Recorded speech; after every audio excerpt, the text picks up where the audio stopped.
Welcome back to 15 Lessons in 15 Weeks. This is week 8, and these weeks are flying by. I will be 30 before we know it. Before I know it, I'll be 30. Woo.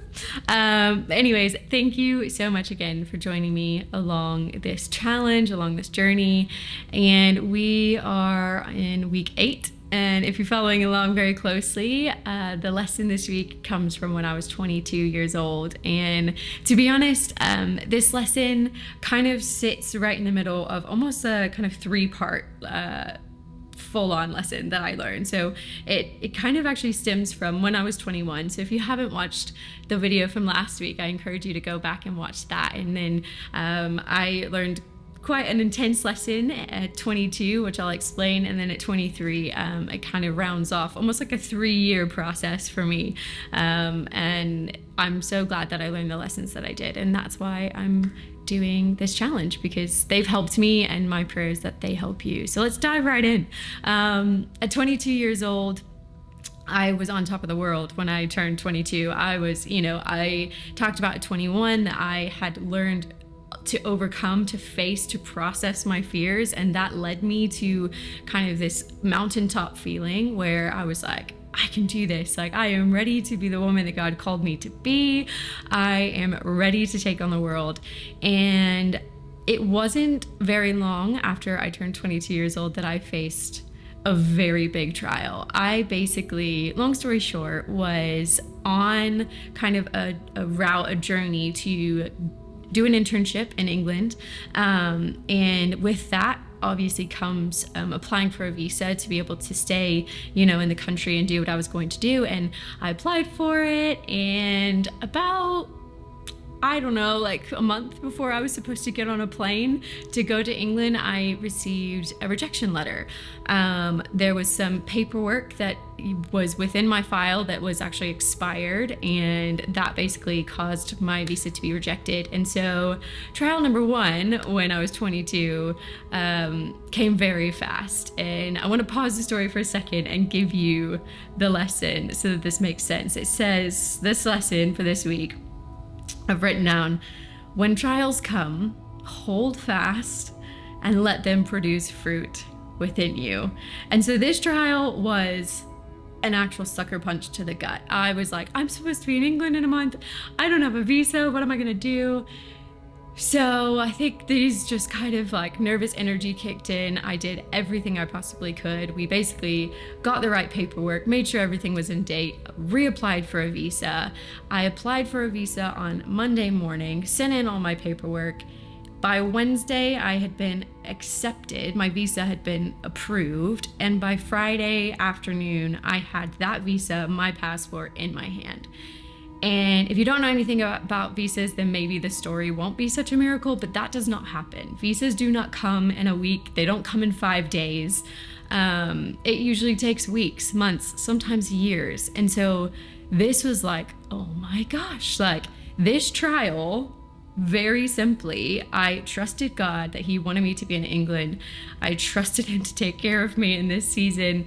And this trial really did produce fruit within me. It produced a trust in God that I didn't have. It produced a hope in the fact that when things go wrong, and I submit myself to Him, that things can happen that I can't. I mean, that was a door that I couldn't open. That was something that I couldn't have done. I felt like I had my hands tied, I had my back, and He made a way. He did it. But then the year goes on, and I found myself kind of in a place that I wasn't expecting. I found myself in some lonely times. I found myself in some kind of confusing times, some frustrating times within that year. Basically, the way that I thought it was gonna go, it didn't. And that wasn't a bad thing. I think I was caught off guard a little bit at 22 years old to think, I thought this is what was gonna happen, and that's not what happened. And so for me, this whole year kind of felt like a trial, because I saw it going one way and it went a different way. And it wasn't that the different way was a bad thing. It just surprised me. I don't know if you've been there, where maybe you saw something going one way and that's not the way that it went. And so then you feel like you're a failure. You feel like you failed. You feel like you've done something wrong, or maybe you're in the wrong season.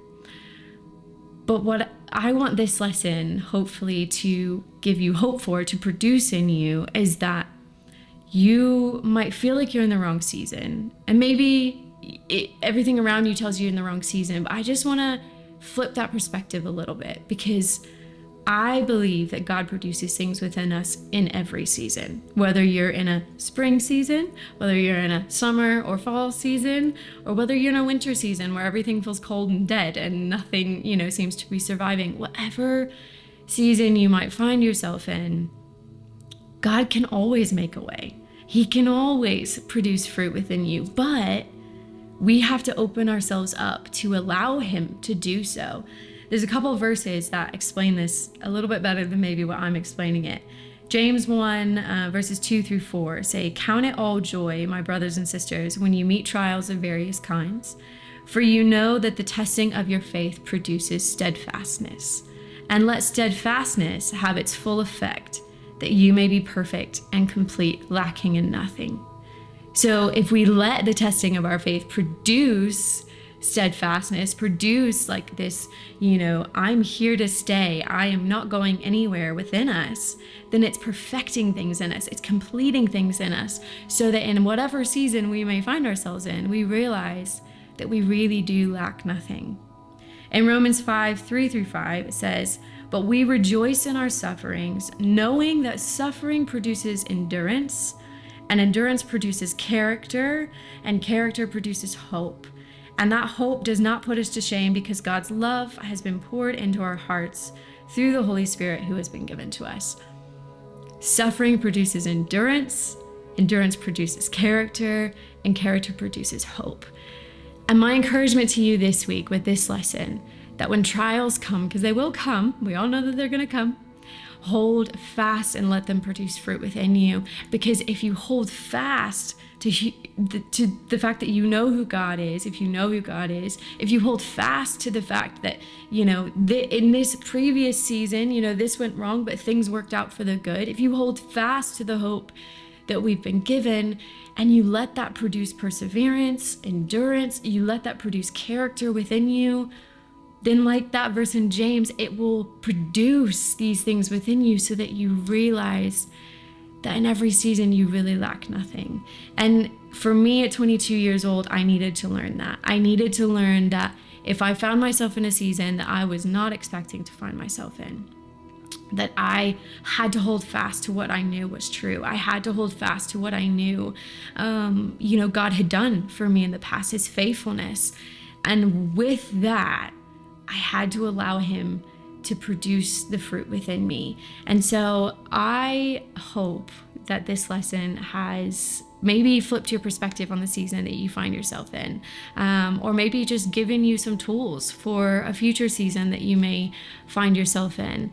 And my prayer for you is that in every season, you allow for the trials, for the good things, for everything around you, the process that you're in.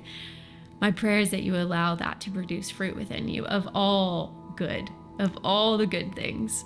And so I'm going to wrap up the video here. I hope this has encouraged you, and I hope you join me again next week for kind of part 3 of this, kind of 3-year lesson that I had to learn. But until then, I hope you have an amazing week, and I'll see you at some point next week. Bye.